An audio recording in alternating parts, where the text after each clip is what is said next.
The year is 490 BC, and a heroic Greek messenger by the name of Phidippides has just ran approximately 26.2 miles from the battlefield of Marathon to the ancient city-state of Athens to deliver the news of a great Greek victory over the Persian Empire. As legend has it, when he arrived in the city, he triumphantly proclaimed victory before collapsing dead from exhaustion. Fast forward over 2,000 years, and this legendary run inspired the creation of the marathon race, first introduced at the inaugural modern Olympic Games in Athens in 1896. Today, the Summer Olympics has long been seen as the epitome of athletic competition, where every 4 years the world's best athletes gather to bring glory and honor to their homeland, a testament to the human spirit, showcasing stories of perseverance, triumph, and sometimes even heartbreak. But in 1904, the Games of the Third Olympiad were a far cry from the polished spectacles we see today. They were chaotic, poorly organized, and rife with oddities, but none so more than the marathon race.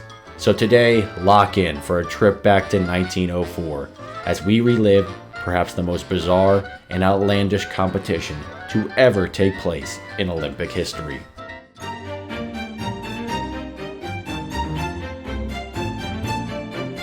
The 1904 Olympic Games, held in St. Louis, Missouri, were a unique and ambitious endeavor, coinciding with the World's Fair celebrating the centennial of the Louisiana Purchase. This grand combination of events, however, proved to be more than the gateway to the West could handle smoothly. Compounded by global tensions from the Russo-Japanese War and the logistical challenges of traveling to St. Louis, participation from the world's top athletes was significantly limited. Of the 651 athletes competing, only 69 came from outside North America, representing a mere 12 nations. Consequently, some of the events merged the U.S. National Championship with Olympic competition. Despite these challenges, the 1904 Games were marked by extraordinary and peculiar occurrences. For example, George Eisner, an American gymnast, won 6 medals in a single day. An impressive feat for any athlete, but made all the more impressive when you learn that George had a wooden leg. There was also an impressive performance from Frank Kluger, who made history by securing 4 medals across 3 different sports: freestyle wrestling, weightlifting, and tug of war. Man, they should really bring back tug of war. Alongside the sporting events, in conjunction with the World's Fair, were the controversial Anthropology Days. During this event, over 1,400 native peoples from various parts of the world were exhibited in what we would now probably call a human zoo, displaying these people in their so-called natural habitats. Of these native peoples, around 100 men from these groups participated in events like baseball throwing, shot put, running, board jumping, weightlifting, pole climbing, and tug of war again, before a crowd of approximately 10,000 curious Gilded Age onlookers. The thing was, none of these native people had ever played any of these games ever before in their life. It must have been an interesting sight to behold. The Anthropology Days were undoubtedly a product of their time and would certainly cause quite an uproar nowadays. But not even a human zoo or wooden-lathe gymnast could come close to topping the debacle that was the 1904 Olympic Marathon. Right off the bat, it was apparent that the organizers knew almost nothing about staging a race, as it was decided to start the race in the afternoon in August, the hottest part of the day, with temperatures soaring into the 90s, as the 32 athletes took off on their 25-mile slog through the blistering heat. To make matters even worse, the competitors had to run on extremely dusty roads, made even dustier because someone had the bright idea to allow automobiles to drive alongside the athletes. Oh, and on top of all that, if you were hoping there would be some water along the way to drown out all the dust in your lungs, you had to run, a measly 12 miles, nearly halfway through the race to reach the one and only usable water station on the route. This genius idea was brought to the fold by James E. Sullivan, head of the Physical Cultural Department for the World's Fair, who insisted on the idea of purposeful dehydration to observe how athletes would perform high-intensity work on a hot summer day with limited amounts of water. Yeah, that was a real bright idea there, James. And if all that wasn't bad enough, the race was also not cleared of any obstacles, It was becoming clear that this race was less of a marathon and more of a survival contest, as runners had to constantly dodge traffic, wagons, trains, trolley cars, and even an attack from a pack of stray dogs, who chased two runners from South Africa, Len Tawanyen and John Mashani, who were the first two black Africans to ever compete in the Olympics. The two men were chased off the course for several miles, but ultimately ended up finishing the race, placing 11th and 12th. They probably would have done a lot better if it wasn't for those damn dogs. Around the 12-mile mark, one runner by the name of Fred Lors decided that he had had enough with this excuse for a race, so he did what any honorable sportsman would do. He decided to hitch a ride in a car. The car drove him 11 miles as he cruised down the road, passing mile marker after mile marker, until he was dropped off a mile or so before the finish line, as he ran into the stadium and crossed the finish line to claim victory in under 3 hours. No one really batted an eye for a minute, and at the medal ceremony, as the daughter of the president, Alice Roosevelt, was about to give him his first medal, Fred confessed to cheating, saying that he did it as a practical joke. Good one, Fred. Fred Lors received a lifetime ban for this action, but it would last less than a year, and he would even go on to win the Boston Marathon the following year. The real winner of the race, if we can even call him that, was one Thomas Hicks. Thomas Hicks may be the first athlete in Olympic history who benefited from performance-enhancing drugs, as he was given a concoction of eggs, brandy, and strychnine. That's right, rat poison, which apparently helped numb the pain of the marathon, but it also caused him to have intense hallucinations. Hicks, whose day job was as a professional clown, was doing anything but laughing, as he practically begged to quit at mile 19. He was hallucinating so badly, he only thought he was 2 miles in, but his trainers gave him a quick hot sponge bath to keep him going. His support team had to basically carry him over the finish line, holding him up in the air while he shuffled his feet as if he were still running. Somehow, Hicks, a man who had been drinking booze and literal rat poison, had just won an Olympic marathon.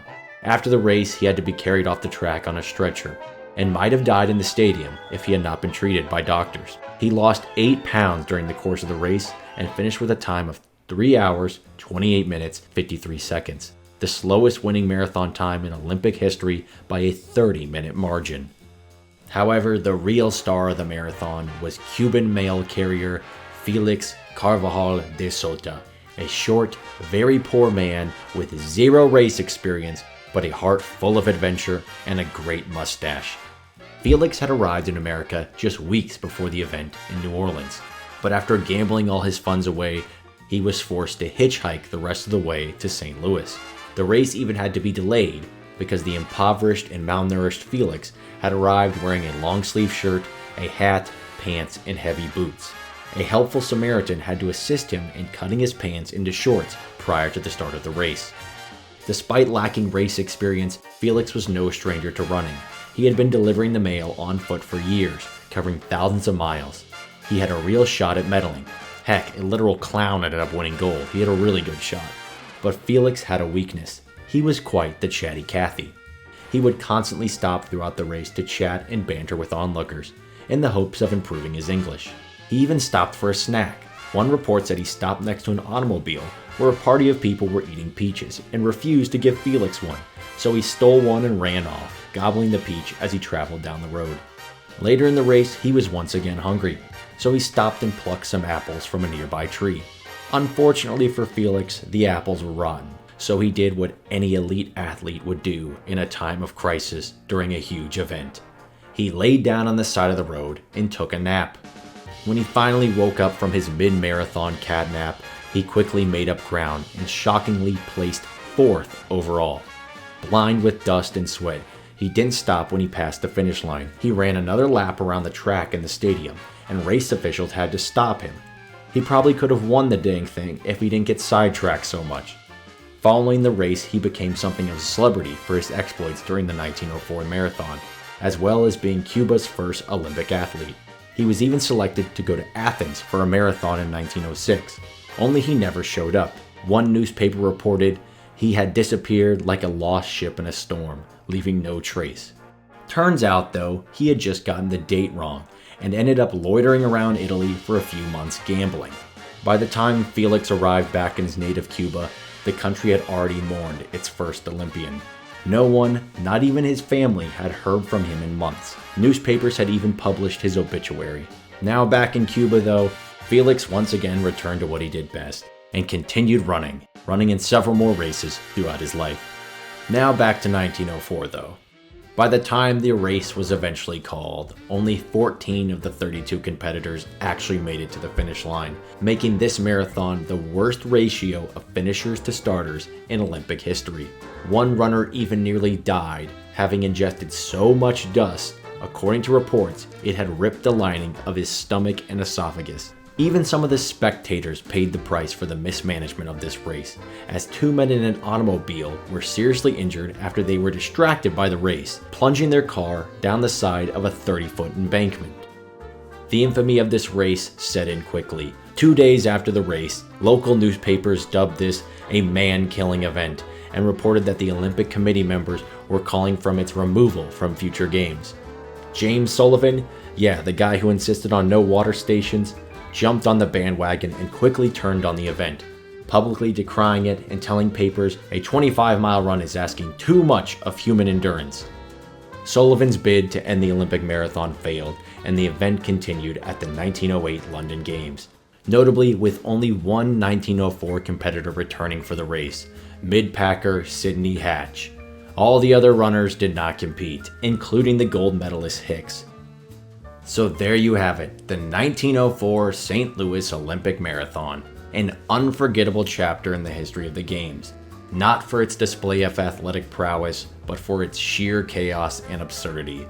From runners dodging traffic and stray dogs, to competitors fueled by brandy and strychnine, and even a participant who stopped for a nap. This madcap marathon was more of a test of survival than a race. The event's mismanagement, extreme conditions, and the bizarre antics of its runners created a spectacle that remains unmatched in Olympic lore.